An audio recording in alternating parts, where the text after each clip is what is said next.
Take the first red petal, put the stem with the green and black paper, placing it in the middle of the first red petal. Fold the first red petal in half.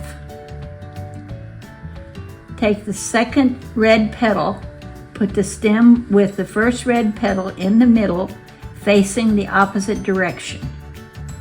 Fold the second red petal in half. Take the third red petal, put the stem with the second and first petals in the middle, facing the opposite direction. Fold third red petal in half.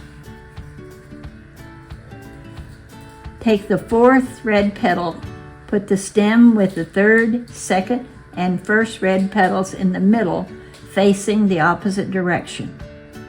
Fold fourth red petal in half. Wrap the stem wire 4 times around the bottom of the petals.